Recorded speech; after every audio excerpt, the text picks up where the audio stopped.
All right. She is an author. She's a writer and a poet. Please give it up for Miss Angela Franklin. And she's so beautiful today. She is stepping in her fashion. Hey, if y'all could just check her boots, though. Check her boots. Oh, Miss Angela gracing the stage today.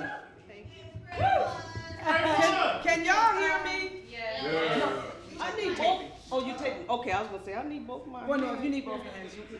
I don't Well, want to no, stand you here. know what? No. No, would you like, how can we help you? I'm going to be part of her set today. I have the microphone. Let me get a straight face for us. Grandmama need both her hands. Teamwork makes the dream work. I'm going to go right. around you this way. Okay. All right. How y'all doing?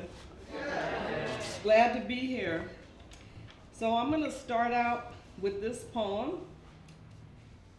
It's called Her Royal Crown.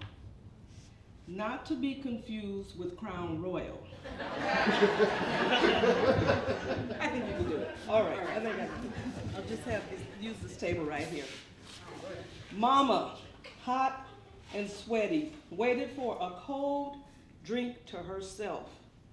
In anticipation, made us Kool-Aid to camouflage her beverage, only to be harassed by 5 children's demands. Iced Kool-Aid spiked with lemon, served in metal cups, be damned.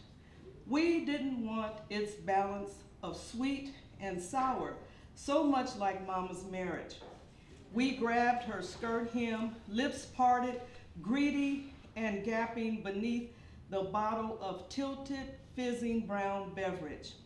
I can't have shit for y'all, she swore, then poured sweet Royal Crown Cola into our mouths. A little swig for each of us, like a mother bird feeding bugs and juice into the beaks of her brood. We stood indifferent to a mother's need for herself. Coveting Mama's treat, we were always hungry or thirsty for what she had. Her orange slices, juicier than the same citrus on our saucers. Why was her food better?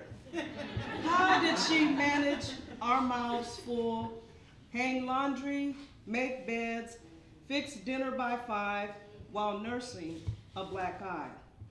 If faded bloodstains on a frayed apron could talk, they would resurrect what happened when a woman of the 50s fell short of her husband's expectations.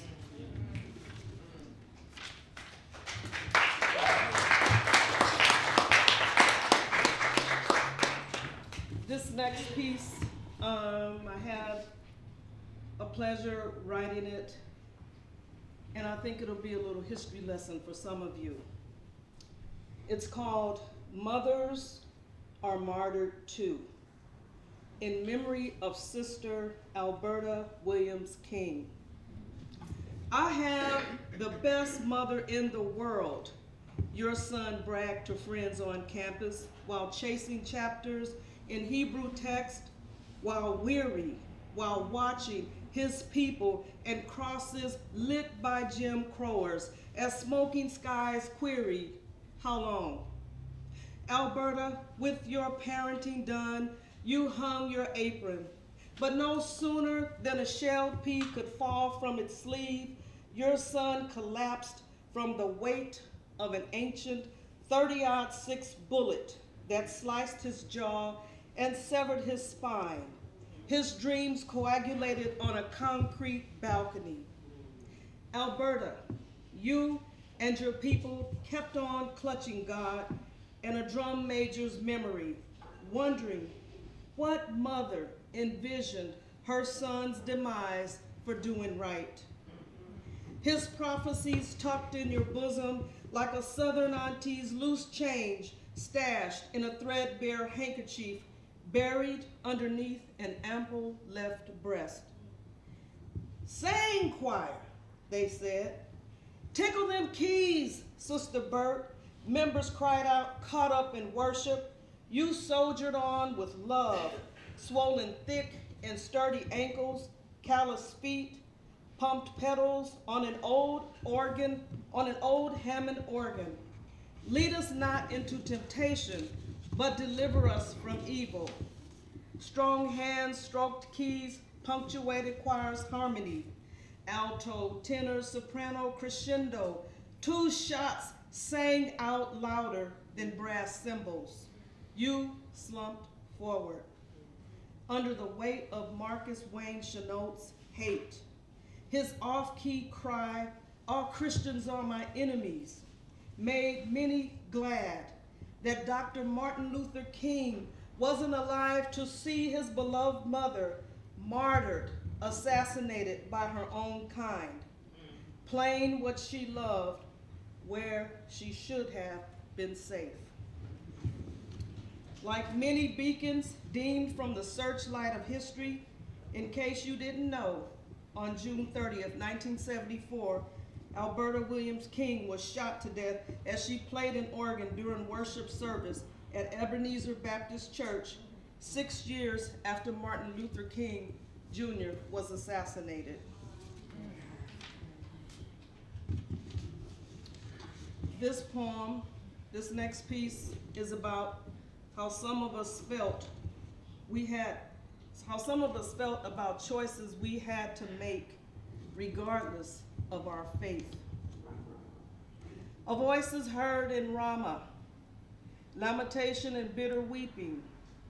Rachel weeping for her children, refusing to be comforted for her children because they are no more.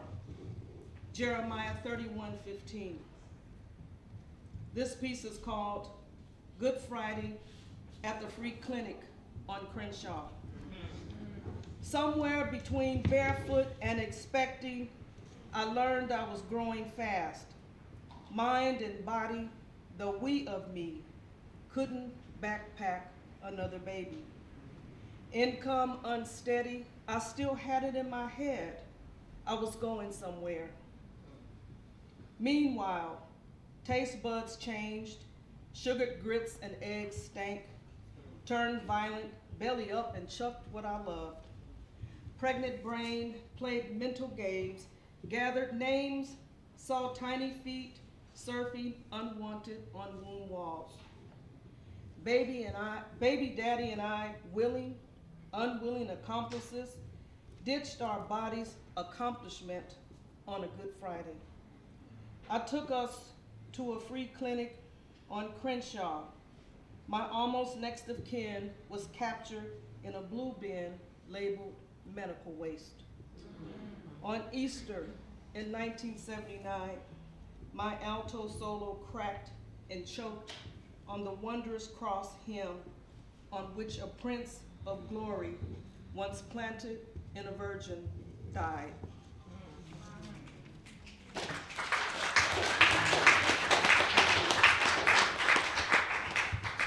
So this next piece is about a mother too.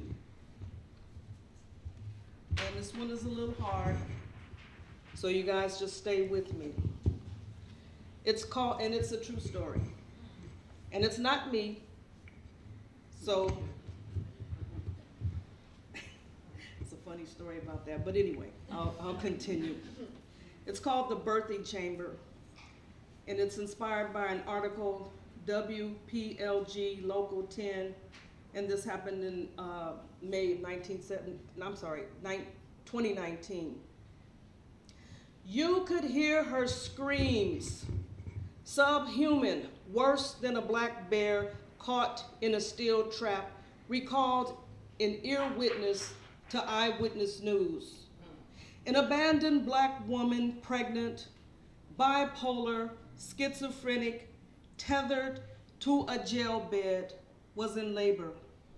See, this is how they treat us. The ear witness told story with back to camera, said never again would she ever want to hear what she heard, see what she saw the day a prisoner gave birth alone. They thought Tammy was oblivious to pain after her addiction to self-medicating cocaine, the howling patient shunned and shamed. Guards insisted, crazy black woman, don't feel pain. See, this is how they did her. The woman's womb broke open, old cesarean keloids stretched and wept, labor's cruel tentacles pierced and pinched. Help, she shouted, pushed and squatted 7 hours. Baby coming now. God, it hurts, please, please, please, somebody help me, please. Oh God, it's coming. Help us, please, somebody, have mercy, help me. Oh, Jesus, help me. Sympathy pains punctured nearby vaginas. Inmates in cells recalled their own birth agony, wept with Tammy, screamed for help, but jailers played sadistic roulette with mother and fetus's help. See, this is how they did them.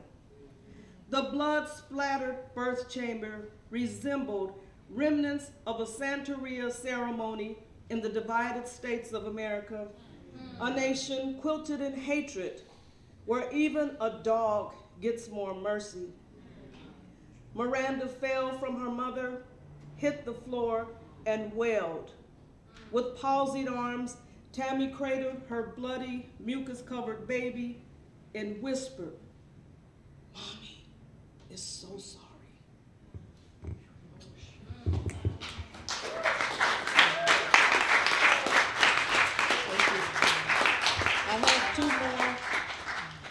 I have two more if y'all can bear me.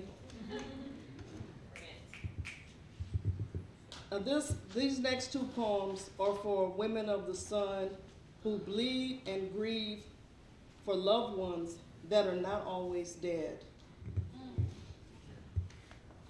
And this piece is called Smoke Detector Blues. It's after Susan Vespoli. I am the sister of a black man now living in a six-sleeper tent, hunkered down on cement near 5th and San Pedro. I am the sister of a brother who dabbled in amulets, lizard leg potions for protection and safety until his good luck collection coaxed him crazy. I am the sister of a brother who ignored written warnings occult books offered about calling forth power. Voices in his hotel room began to speak. Smoke detector spoke, so did the fridge. Voices told him to collect cast-off clothing, so he waded waist-deep in steady donations. Voice commanded him to collect then crush mood-changing capsules in medicine cabinet. He did. Voices told him to pluck out the prying government eye hidden in the ceiling light. He did. Voices told him to flush the free Obama phone, to stop our FBI spying, assume a new Filipino identity, speak Tagalog, and kick it in kung fu shoes. He did. I am the sister of a brother battling a disembodied committee running reckless in his head, who convinced him to ditch his bed and make a sidewalk spread, and he obeyed just what the phantom voices said 10 years ago.